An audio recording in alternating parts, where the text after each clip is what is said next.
What if I told you the 1970s southern rock scene had more than just the big names you know? Beyond the legendary anthems, there are incredible songs that should have been massive hits, but somehow got lost in time. These tracks carry raw power, like a haunting guitar riff that lingers long after the song ends. Yet they never got their spotlight. Stick around as we uncover 10 obscure southern rock songs from the 70s that should have been hits. Let's kick things off with a song that cuts deep into a troubling reality of the 70s.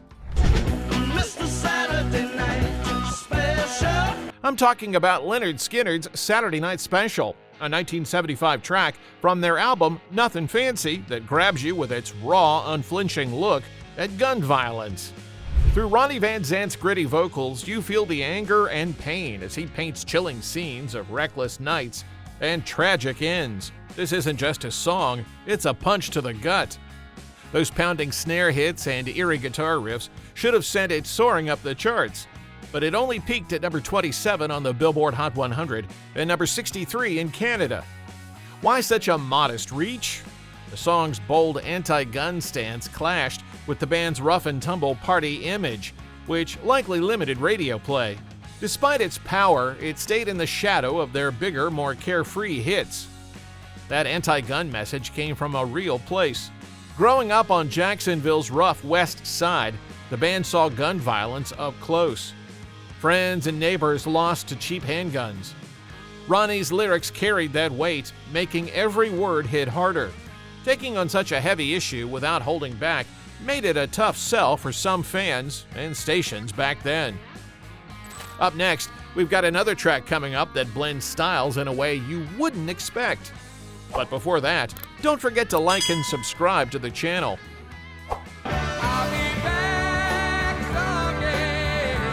Let's shift gears and explore a track that carved its own path in the southern rock scene.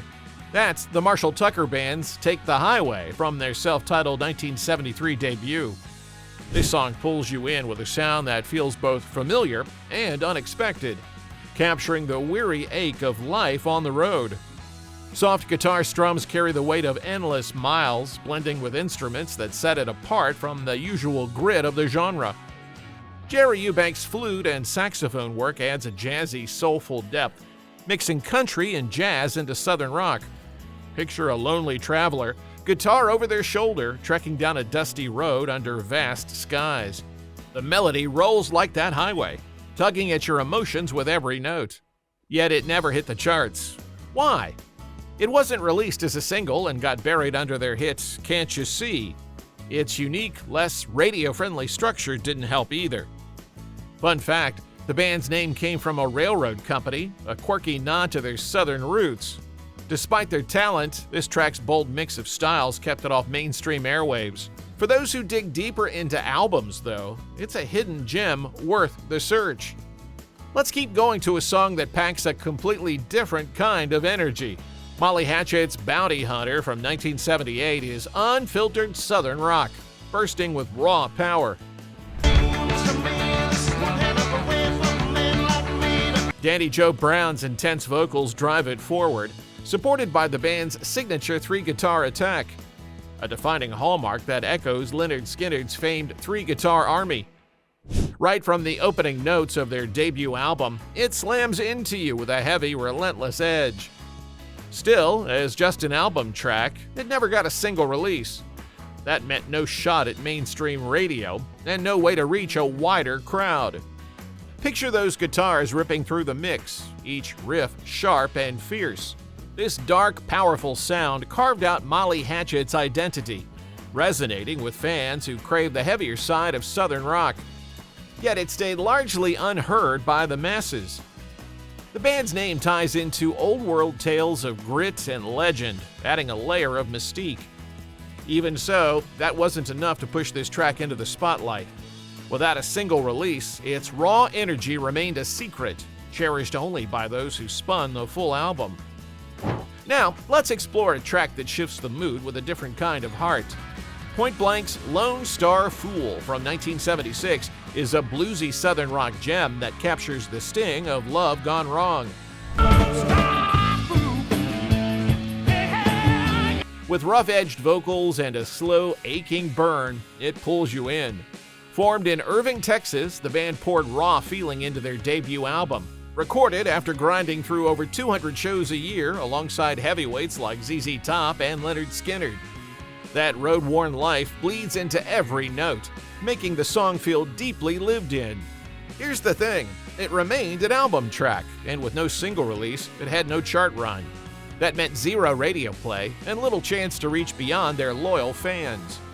Imagine a gritty performance in a small Irving club on the local circuit. The air thick with tension as a guitarist spills heartbreak over a retro riff. That raw blues root defined their early sound before they shifted to a polished, mainstream style in the 80s. Even with that relentless touring building a fan base, it wasn't enough for this track to break out. Its pure, unvarnished emotion didn't fit the mold for a big commercial hit back then. So it stayed a treasure for those who hunted down their first record. Up next, let's dive into a story that paints a vivid picture from a different corner of history. What if I told you a southern rock song told a Civil War story through a soldier's wife's perspective?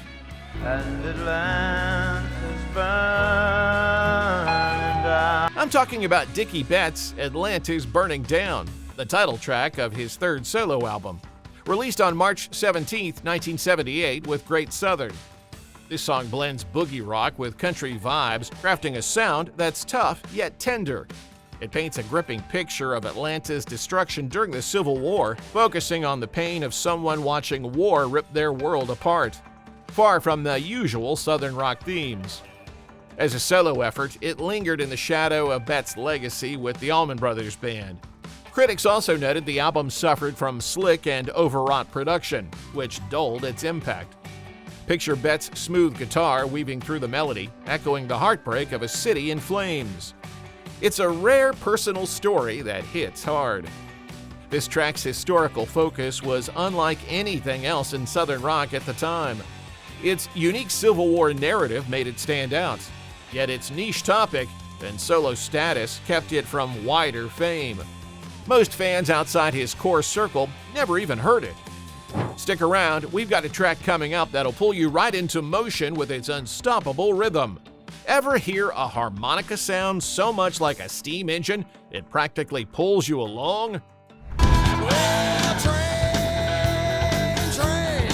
I'm talking about Blackfoot's Train Train from 1979. It starts with Shorty Medlock laying down a bluesy harmonica intro that mimics a train gaining speed. Shorty first recorded this gem back in 1971, long before Blackfoot's version, giving it deep roots. That opening flows into guitar-driven rhythm, making the track pulse with unstoppable motion. It hit number 38 on the Billboard Hot 100 as the second single off Strikes in October 1979. Not a bad spot, but it was eclipsed by another hit from the same album. Despite that infectious driving beat that grabs you from the start, it didn't get the widespread love it deserved from fans or radio.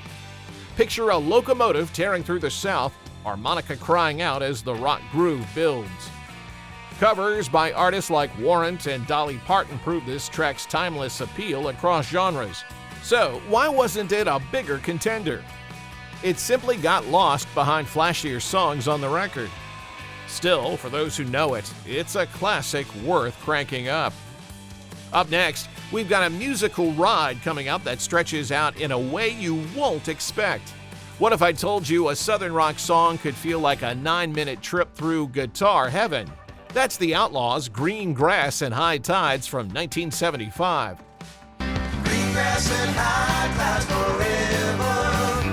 It starts with a twangy country vibe, pulling you in before exploding into long, killer guitar solos.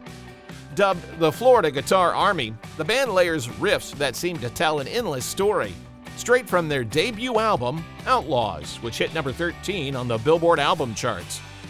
This track found a home on album-oriented rock radio, where DJs embraced longer songs. Running over 9 minutes, it drew heavy support with extensive airplay, building a loyal fan base. Yet never released as a single, it missed broader chart success. Picture those country harmonies blending with hard rock riffs, stretching into an unforgettable ride. At live shows, it was a standout, with solos that left crowds in awe. Fun fact, Huey Thomason drew inspiration from imagining rock legends returning for a make-believe show, not the often misunderstood marijuana reference. So, why no chart love? Its extended runtime just wasn't single-friendly for mainstream play.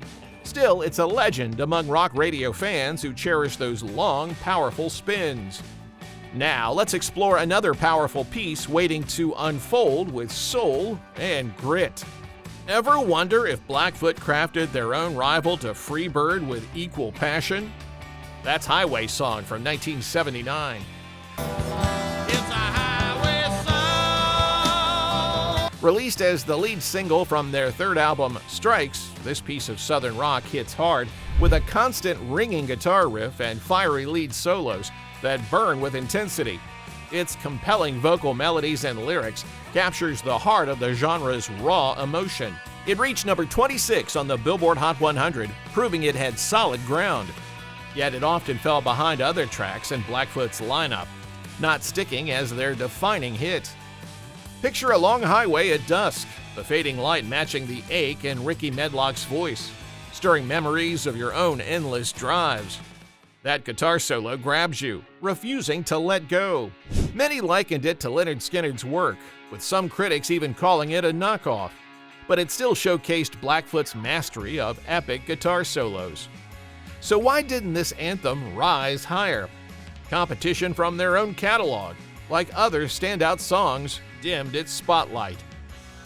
Next, we've got a track coming up that mixes things up with a rhythm you might not expect. What if I told you a tune from 1972 could blend gritty rock with a soulful punch?